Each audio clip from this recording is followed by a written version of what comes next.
And a very pleasant good evening to everyone. Welcome to Ridgecrest Talk, and tonight our theme is sports. I'm Tom Heck. Robert Campbell, to my left and possibly your right. Robert, the athletic director at Burroughs High School, longtime teacher coach, also at Burroughs High School. Had a lot of successes as a boys varsity basketball coach and the girls varsity basketball coach, and became an athletic director / teacher coach, and now just the athletic director at Burroughs. And Robert, let's first talk about the playoff game coming up, and talk about the preparation for that you've had to do to kind of get that game going. Well, it's actually, it wasn't as much as usual because I'm good friends with Vince, and so he called me on Monday, and it's, we already played him once this year, so I said, just rewind the tape. Everything's basically the same. So all we really had to do was just get our bus squared away for a trip over there. And it's kind of funny, we were talking about it on the way home after the Toronto game, me and Mr. Ald and my son, because I had to put the score in, and we were looking at who we might possibly get in the Eastern bracket, and we went down and looked at the different schools, and it lists all the teams, and I said, man, I bet you it's Barstow. And it came out that way. It's a logical choice for CIF. We're close to each other. They don't have to pay any travel when it's, because if it's over 140 miles, I think it's travel. So it was a logical choice. They're a 1, we're a 3, and I think they're trying to do that more, where they're putting teams that are closer together. As long as the seeding works out close, they'll put them together. I noticed in tennis, we had a home match against Etiwanda, which was a wild card, and if we would have won that match, we would have gone to Quartz Hill. So that's kind of nice. We don't have to go down the hill and fight the traffic on the freeways. Yeah, it is. I mean, it could have gone to, I recall going to Palm, as you do, going to Palm Desert before the semifinals in the second round, and then even consecutive weekends going down to Palm Desert. Yeah. And Jeff Steinberg had his run, and they won the whole thing in Palm Springs. We were getting quite used to the Palm Springs area. Almost familiar guest, going down there quite often. Well, Robert, this is a rematch of about 5-6 weeks ago, in which Burroughs won 31-28. Kind of a back and forth game, kind of a game of two halves. Burroughs dominated the second half and Barstow the first half. And it's pretty much, if you can stop us to run and if we can stop your pass, it'll be quite interesting. I think this is a great matchup for Burroughs. Yeah, that was an interesting game.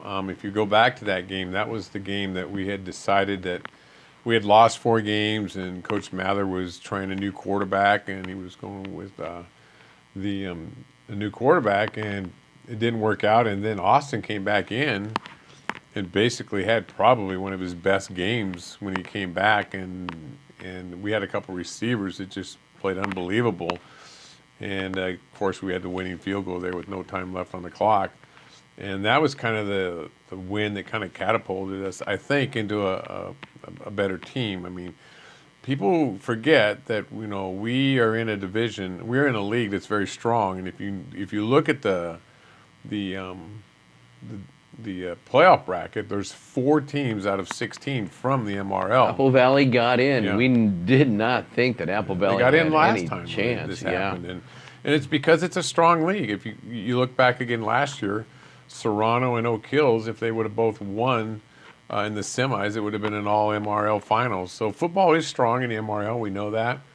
And I got to give our team credit. I mean, the improvements that they've had in this year, I mean, we have a lot of sophomores on that team. And, man, Austin Griffin, I mean, how many sophomores? I mean, he's played just tremendous for a sophomore quarterback these last 5 games. I think Mackay came around and has played great football, and McKinney. And, Todd's done a great job of putting the pieces in the right spot here as we got in the league. And here we go. We went 3-2 in the league, and, we lost to a tough Serrano team and a tough Oak Hills team. And I think it's a great draw, so we'll see what happens. Now, people sometimes ask, well, winning CIF, really, what does that consist of? And the way they do it now, I believe there's 12 or 13 divisions in football. Now, back when you were in high school, there were 4 divisions: 4A, 3A, 2A, 1A, and that was that. And you know, the years have gone by, more high schools have been added, but they've really cut the cake some.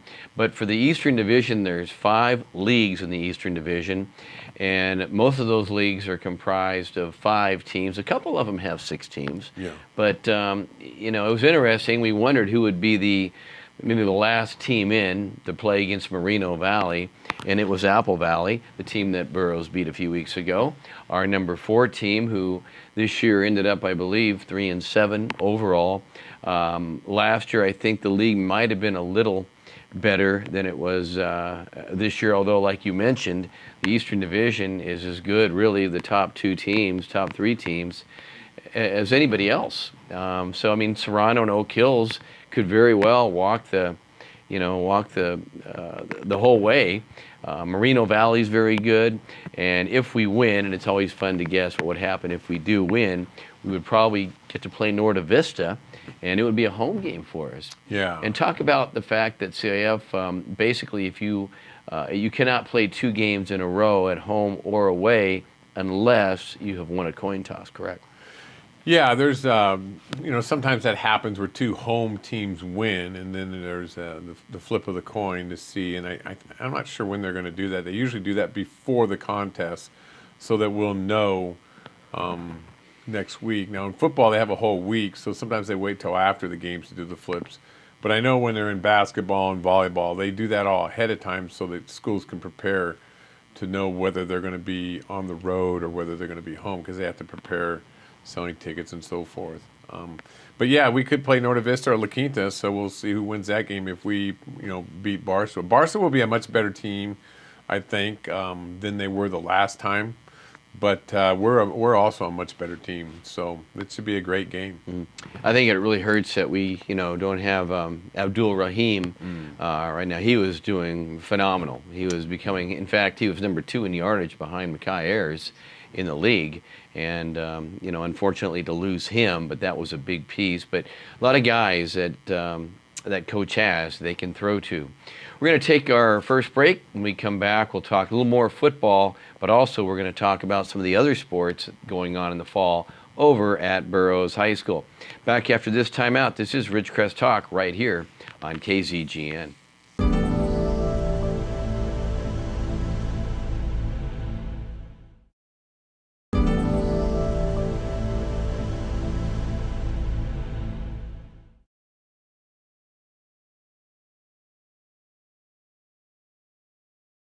And we are back. Tom Heck, Robert Campbell on Ridgecrest Talk. We've been talking about the playoff game coming up this Friday night between Burroughs and Barstow, and then we're going to switch gears a little bit. But let's have a little bit of fun now on when they announce the pairings, which is on the Sunday, this last Sunday. They do that at the office down in Los Alamitos of CIF, correct? Is that pretty much where they do that, or do they? Excuse me, it's at Kaiser. It's at Kaiser. Oh, it's at Kaiser. That's where we got our brackets. There's different places you go, and we went to Kaiser to pick up our stuff. Okay. Do they do the coin toss, the actual coin toss there, or is it already predetermined before you get there to get to Kaiser? The coin toss for the... yeah, I always thought there was a... Okay, well, no, not for the first round. The second round they would do that. Okay, so the first round they don't do it before. Okay.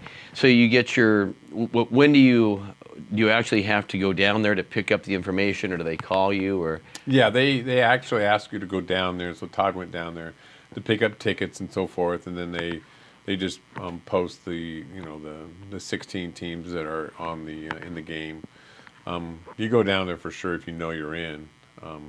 And in the divisions that they have now, they only take 2 at-larges, so we didn't have to worry about that this time. So that's where they go. So. Well, how would you know if you're in at-large unless you went down there? Would they call you beforehand? Well, you can look on the computer. They pop it up. They pop up the at-larges, okay. Yeah. And maybe they do the at-larges on Saturday. Yeah, they usually do the at-larges before they do the... That way the schools know to get down there then. Now that's what they did for volleyball. They literally put the at-larges out on Friday, and they told them they had a game on Saturday, which we didn't make it this year in volleyball. So but that's pretty close, is when you do an at-large selection on Friday and you have to get your group ready to go. in less than 24 hours. But. Let's talk about volleyball. Michelle Lazzaro's squad, and she was on maternity leave this fall, the last month or so, I believe. And Gary Beckstrom, as the interim, took over and did a really nice job. And it all came down to their last regular game against Sultana, I understand, and it went 5 games, which is the most it can go. And if they would have won that last game, I believe they would have made it in. Yeah, they would have been a third-place team and would have gotten in.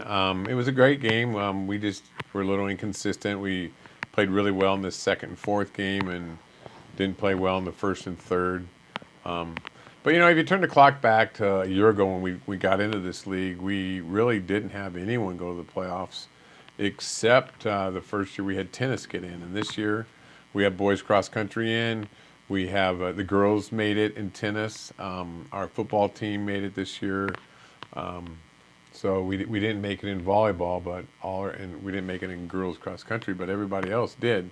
So that's improvement, and that's kind of what we were looking for, is to see if we could, as we continue in this league, get better. And I had a nice long talk with a parent at the MRL finals for cross country, and he had asked me, "Why did you do this? Why did you go in to this league?" And I said, "Well, there's a lot of reasons, but I said the main reason is competition in the playoffs, and we feel, and all our coaches felt, that for you to be better in the playoffs, you have to play up in the league, and that was one of our main reasons." So it was kind of a nice conversation. So we're doing better, and I think we did an excellent improvement in the fall this year compared to last year. And preferably, I think the teams are a little bit, maybe just, I won't say nicer facilities from top to bottom, but it seems like there's less forfeits and obviously much more competitive in football than it is in maybe some other sports. Basketball, I think the Desert Sky can hold their own, but football, you're absolutely correct, no question there. Let's talk a little bit about tennis and how do they do? Yeah, tennis, they finished second. Serrano won. Serrano's very strong in the fall. Last year they won everything, and this year they basically, again, they won volleyball, they won tennis, they won at football, and their boys cross country. No, girls won, but boys didn't. So they won 4 out of the 5, and that's what they did last year, and then they didn't do much after that. This year, last year they won them all. So yeah, tennis took second. They got into the playoffs and played Etiwanda, and they just didn't play well. They just had a rough day, and Etiwanda played well, and so we lost in that. We have Cayman and Miriam are going to go down and play. As they won in doubles for the. They got second actually in the doubles contest when they had the MRL finals. So they'll go and represent the league as the second doubles team. They take 2 singles and 2 doubles, and they're in. So that's kind of nice. So we'll see how that works out when they go down to the Claremont. And what division are they in tennis? Tennis, we're in Division 4. Okay, would that be in the pecking order as far as about the middle or top to Yeah, bottom? like tennis, I think they have 5 divisions. They do everything a little bit different, but I think we're in Division 4. We used to be in Division 5 in tennis, so we moved up. Moved up division, okay. Yeah, Mojave River was up a bit more. Okay. Now let's move over to the outdoor sport, cross country. Cross country, wow, what a crazy year. We, when you talk about improvement, a year ago, Anthony had told me that basically there were 17 kids last year that broke the 17-minute barrier from the MRL, and 1 kid from the DSL broke that in the race. And this year again, it was the same. We had just a great race, and Malik McIntosh and Christian were both all league for us. And I think they finished 5th and 10th in the race. So we got those 2 in, and the team qualified as the 3rd place team.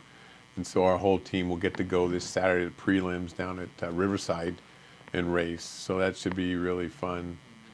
So last year we didn't get in, and this year we did. And our new coach, Yolanda Olivas, she's doing a great job. She's taken over the boys this year, and Elena McMahon was our girls coach. She did an awesome job this year. We had more girls than we've had in a long time, so that was great to see. So, you know, things are going well. So we're just really proud that our guys got in this year. Mm-hmm. Now, in our last 20 seconds before we take a break, and then we come back, we want to talk about a couple questions that have come to me in regard to facilities and things that we'll address to you, the athletic director, to see what your thoughts are. And of course, it's easy when you have money to do those things, and I know it's not always easy when you don't. So we'll take our second break. When we come back, more from Robert. We're going to talk about facilities a little bit. We'll also check in with the winter sports, and that just around the corner. Don't go away. This is Ridgecrest Talk right here on KZGN.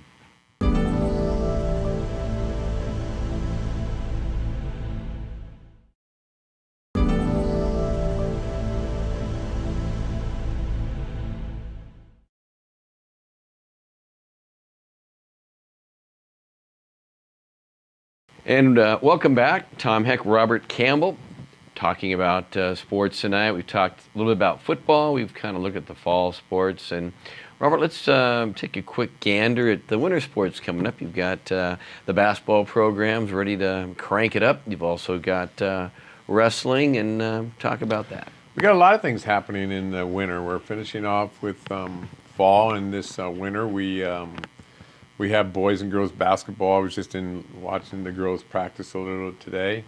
They're getting going, and all the games will start in December. We have wrestling, our boys wrestling team, and we also have started a women's wrestling team this year. Women's wrestling? Women's wrestling and men's wrestling, and then we have our boys and girls soccer. So yeah, so we are off to getting things started. And is that a CIF sponsored sport? Yeah, it's one of the fastest growing sports in CIF is women's wrestling. There's not a lot of leagues, but there's a lot of CIF women's wrestling tournaments on weekends. And Mary Marker was one that she actually last year wrestled with the men, and I think she was 5th in the state last year. Hocus pocus. Yeah, so she went on and did an awesome job. She was with us 2 years and graduated last year, and made the state finals the last 2 years in a row. But this year we decided that we're going to go with women's wrestling and try and separate it from the boys, and we hired a women's coach last week, and right now we have 6 potential wrestlers, and we're working on that this week. So we'll see what happens with that. That's kind of new for us. I would say. What are your numbers for the boys wrestling? Is it? It's high. We usually run anywhere from 30 to 35 kids. And Mike Lazaro has really grown the program. Him and Tim Kumar have done an excellent job the last couple of years, and our numbers continue to grow the last 3 years. This will be Mike's 3rd year, and we're looking forward to every year. You know, it's a tough league in wrestling too, the MRL. Some solid schools. So we'll see what happens. Basketball, our boys graduated a few seniors last year, some excellent players. So they might be a little younger than they've been in the past. Our girls have a couple solid kids coming back, and I watched them practice a little day, and they're looking pretty good. So it should be exciting. It should be fun to see what happens at the old Burroughs barn this year. In fact, speaking of the Burroughs barn, this would come out of the bag if you ask Robert Campbell. A new gym at the high school, in the plans, maybe ever, never, someday? Well, they are doing the modernization project is going to kick off. That has been going on for the last couple of years, where our school was rated as one of the oldest schools in the nation. The Navy came out and we're getting actually a brand new Murray, which will be Murray Junior High is going to be starting to be built kind of across from where you drive out of Burroughs.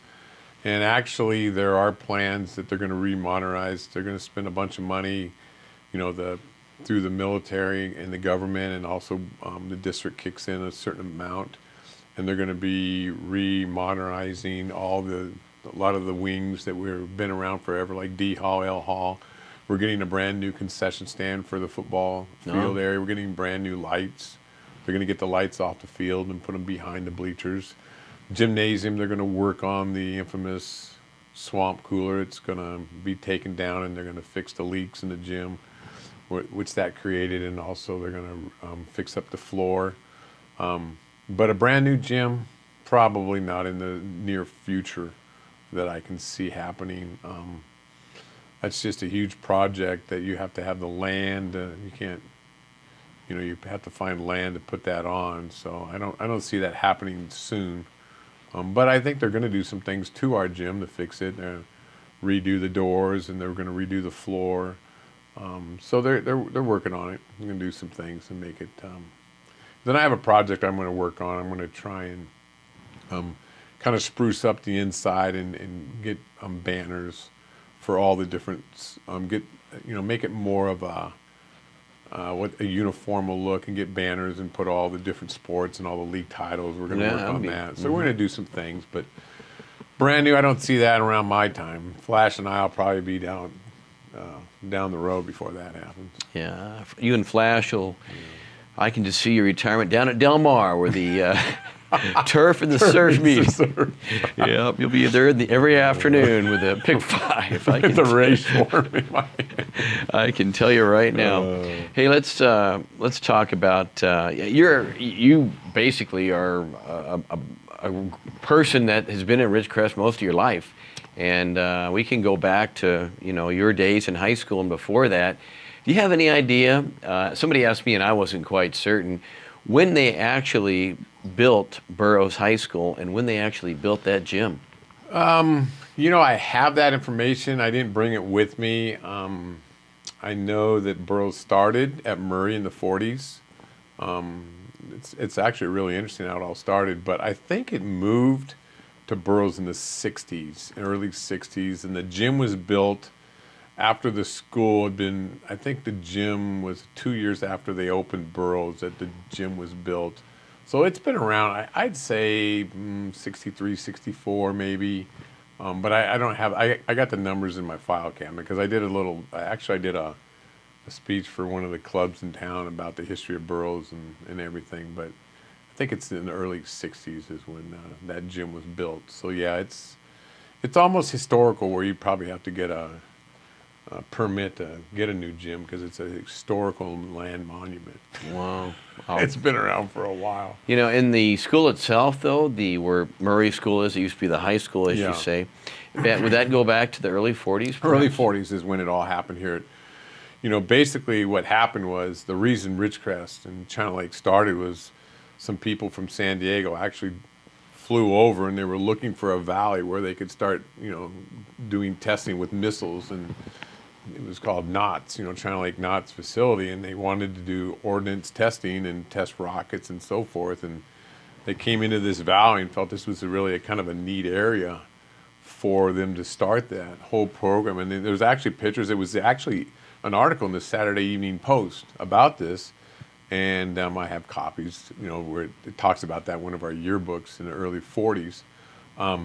But my father was also, he actually worked on the naval base and was in the Navy here in the 40s. That's kind of how he found this place. And then he went on to school and became a pharmacist in Nebraska, and we ended up moving basically, I think when I was 4 years old, which was about 63, we moved to Ridgecrest. So, Robert, man, time flies when we're talking about history and sports, doesn't it? All right, Robert Campbell, we'll have Robert on again. We'll talk more history. He's a pretty good historian. Hope you enjoyed tonight's show. Robert Campbell, Tom Heck, bidding you a very pleasant good evening.